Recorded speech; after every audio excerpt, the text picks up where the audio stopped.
Hey there, it's me again, and I'm getting ready to start my final tutorial this week about cleaning supplies. If you are not entirely clear on why we're making all these cleaning supplies and why this matters so much, you can head up my blog. I have a few articles on there, how clean is too clean, synthetic versus natural fragrance, and I just did one yesterday about indoor air pollution, and I was just absolutely shocked at how dangerous cleaning supplies and artificial fragrance are to your health. So this is a super easy thing to do, and it saves you a ton of money, like a ton of money. You're paying a fortune to expose yourself to hazardous chemicals, and that's just a real thing. I'm not even exaggerating that. So save your money, go get, a big gallon jug of vinegar for like $5 or less and make your own cleaning supplies. It's really simple. So I have a jar. If you have followed my blog, my Instagram, or anything else that I do, you know that I am obsessed with jars. I keep them all. This is an olive jar. I keep them all. I love them. My husband does call me the crazy jar lady. He has I have to now, he's like, what are you keeping that for? And I'm like, oh, it's so great for this or that. So I've been using my jars more so that he knows that I'm actually going to use them. And this is like a knee-high stocking. You could use, if you have a stocking that has a run in it, prefer like not at the toe, like in the leg part, you want to kind of keep the toe, or you could cut two ends and then tie both ends. So you could do that too. But you basically want a stocking. And then this is just an old sock. So this is my sock, and it has a hole here. See? And like, that's no good. So I think we all have like miscellaneous socks lying around our house, or socks with holes, and this is a really good way to repurpose them. And I said in the first video I made that using them as dusting cloths is also a great way to repurpose them. They're really soft and gentle, so they're really good for stuff like that. So I have my stocking, and I'm gonna put it in the jar and wrap it around like this. So if you've never done this, like with a Ziploc bag or something that you're trying to fill, I recommend this. So you just open it up. So you just put the toe end in, and then you open it up around the jar. And that it holds it for you, so you don't have to fight with it while you're trying to fill it, which is probably, if you haven't actually heard to do that before, then you're probably super excited about that tip. That tip's gonna save you all sorts of time.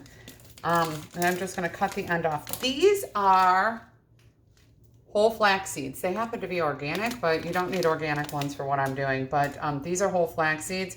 I always have flax seeds around my house. I actually take fish oil. I take a lot of fish oil every day. I eat salmon, and I am all about flax seeds because in case you haven't heard this, they actually prevent Alzheimer's, and they help to protect your brain. So all omega-3s are really, really good for you and really important to get in your diet. So this is an easy way to do it. You can grind them up and just throw them in whatever else you're cooking. It's super, super simple. You can put them in smoothies. You don't even notice them. But just so you know, this is like a little PSA about flax seeds. If you buy them ground, the omega-3s have leached out of them. And if you eat them whole, you actually can't digest them to break them down and get the omega-3 out. So you actually have to buy them whole and grind them at home. The best way to do that is a coffee grinder, a coffee bean grinder. You just get one that you use it's great to have anyways. You use it for spices and seeds and things like that. Most seeds your body actually can't break down well, so it can be really helpful to grind them. So I'm just pouring some in here, and I'm going to decide how big I want my dryer ball to be. And I think that that's a good size for a dryer ball. See that? That's perfect to me. So I'm going to push the flax seeds down, and then I'm just going to tie this. So that's why I said you could just tie one end and fill it, and then tie the other end, and that would be fine too. But I'm going to and I actually might show you that with this leftover piece so that you can see that being done. But I'm just going to tie it nice and snug. Okay. And then you don't really actually probably want the nylon popping around in there because in your wash, because it's not going to get, it's going to build static up. So you probably don't want that. Now, if you prefer, you can double it and retie it. I'm not going to. I feel like it's holding really well, so I'm not worried about that.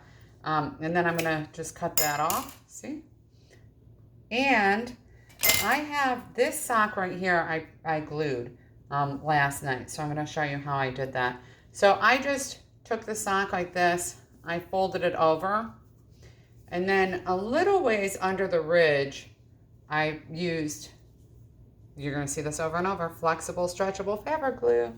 And I put a big glob of it all the way around. And then, because, you know, I want it to stick really well. I don't want there to be any gaps. It's actually why I put it in the nylon too, is I don't want the flax seeds to come out in the dryer. So I do not want that. And then I lined it back up and just smushed it like that. Okay, so now it's glued right here. And this one, I'm just gonna let sit here and it'll dry overnight. So I'm hanging it off the edge there so it doesn't, I don't want it to glue itself to my kitchen counter. So this one is already done, and I'm gonna go ahead and use my sewing scissors and cut that off like that. Now you could put this right in here if you like that way, see? Or I like it inside outed, so like that. And I'm gonna cut this off. I'm cutting, I cut that little ridge end off. That way, when I flip it inside out, it's not, space is not being taken up by that. And if you look at this, you'll see like, this is how great this stuff is. So it looks just like I sewed it. See that? That's pretty handy, right? And then I'm gonna shove my flax seeds in there. Shove them in. And then I have that end, okay? And I can simply glue that on too. So that's what I'm going to do.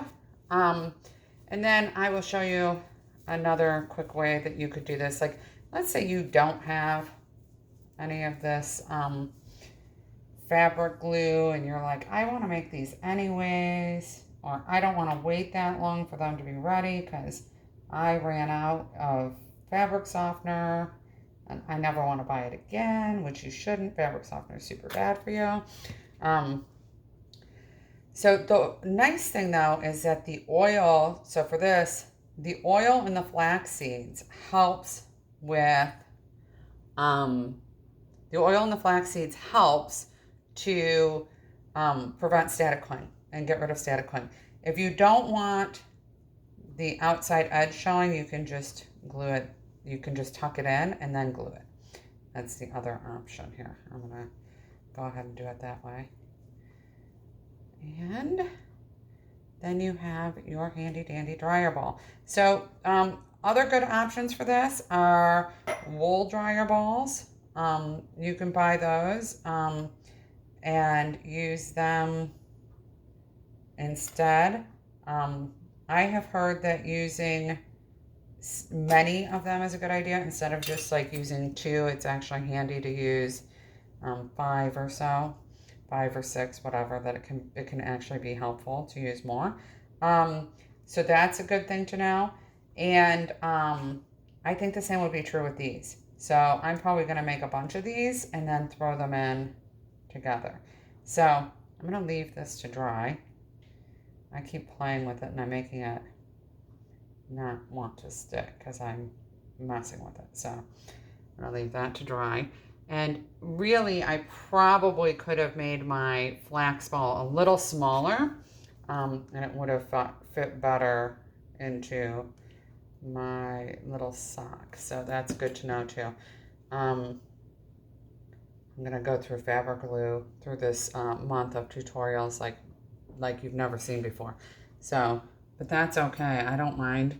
It's nice because so I'm going to buy a little bit of fabric glue, y'all, but I'm going to not have to buy paper towels, and I'm going to have to not buy fabric softener and not buy bags and yada yada. So that's going to be a nice thing. So here's the other option, okay?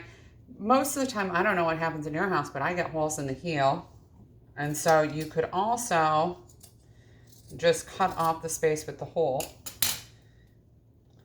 I'm going to go ahead and take this one that I used, and I'm going to show you, if you wanted to use the middle of your leg, you would just go ahead and knot it. Okay, make it nice and tight, see? And then do the same thing. I'm gonna put it over the thing. I'm gonna go ahead and fill it up. This I actually think might be the less messy way. I'm just saying, I'm always finding new ways to do things and to share them. So this might be quicker and less messy. So if that's the case, you know, this might be your way. Let's put more in here. So at any rate, and by the way, just so you know, these tutorials took a little bit of time because I'm actually making a tutorial. If I was just doing this at home, just, you know, making my own sachets, whatever, all of this cleaning product stuff, all of it would be lickety split. Like this would take less than an hour to do. Probably, I'm going to say once a month. Like this is really that quick and simple. And it would last you a good while. So now you see I've got my flax seeds in there, and these will just last for as long as you keep them. And you can shove it in the end, and you can just tie a knot in here. This works too. You know, this is pretty simple as well. So it's not as easy to tie a knot in here as you might think it would be. So, and then you just tie a knot in here. You could even leave that heel attached to make it a little easier to tie, to give you some more fabric to work with, because it's not going to be holding the seeds in place anyways.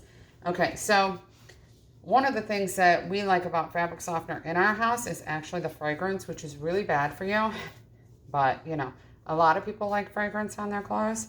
So check that out.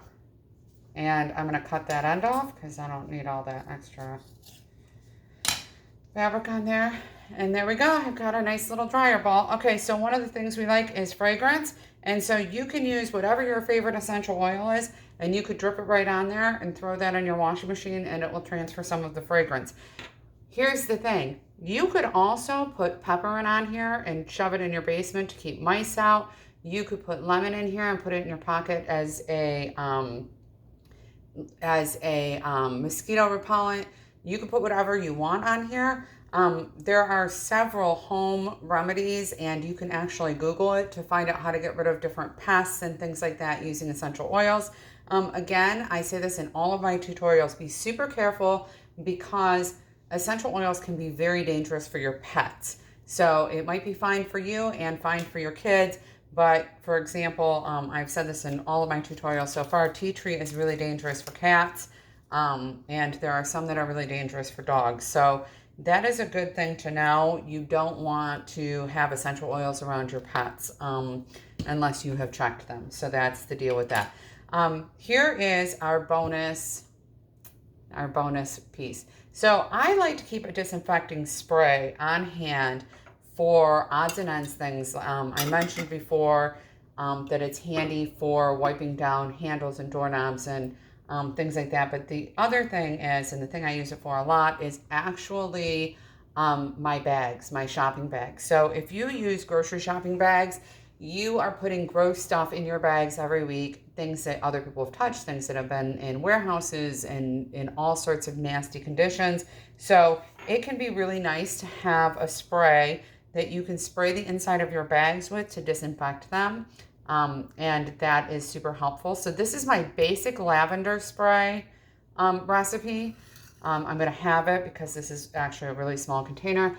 And then I'm going to substitute spray that, or a disinfecting combo of essential oils. So What you want to start with is 2 ounces of water. I'm actually going to use I have actually really good tap water, so I use it a lot of times for things like this. If you don't, or if you have hard water, then you can use distilled water. So that's always helpful. Oh my word, I put 2 tablespoons, not 2 ounces. So there we go, 2 ounces of water. And then a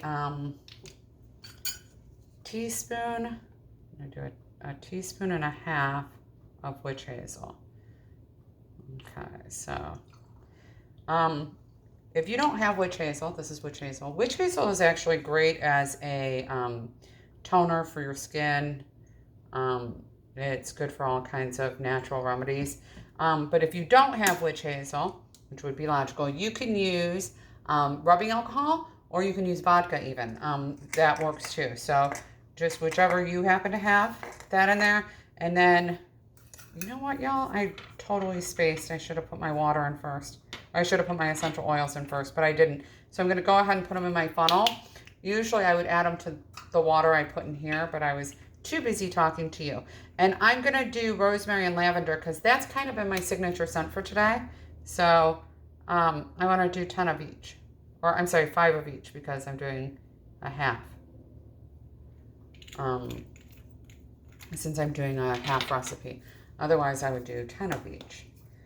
And this is just going to be awesome for just spritzing anything down that's kind of grody.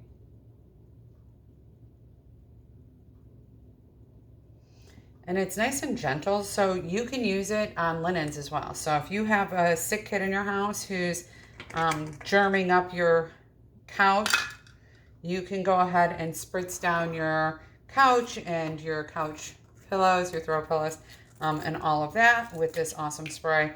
Shake it before you use it because it is essential oils.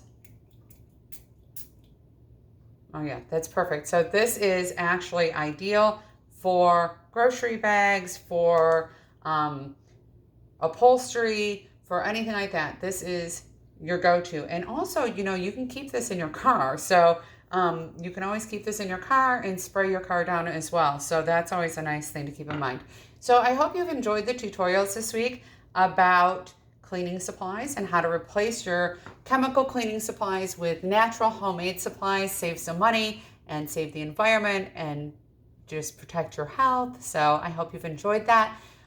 Tell your friends, share this, and also don't forget to check me out. If you didn't get here through the blog, go to my blog at upcycledadulting.com for all kinds of life tips, small steps in the right direction to improve your life, your family, and whatever you're working on today. There's something there for you, I guarantee it.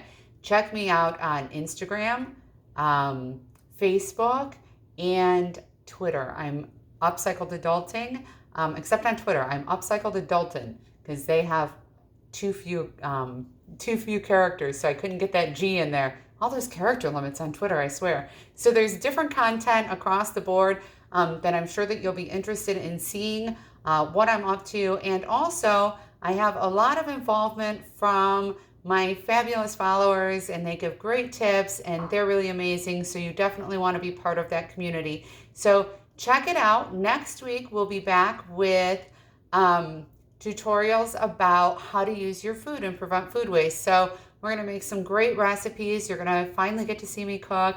And I'm going to have my unpaper towels in action. So you'll get to see that as well. And it's going to be a lot of fun. We'll be back in my kitchen and we'll have a good time. So I will talk to you soon. If you subscribe to my blog, I will send you your shopping list for next week. And you'll get a newsletter and all the information on what's up and coming so you don't miss a thing. Thanks. Bye.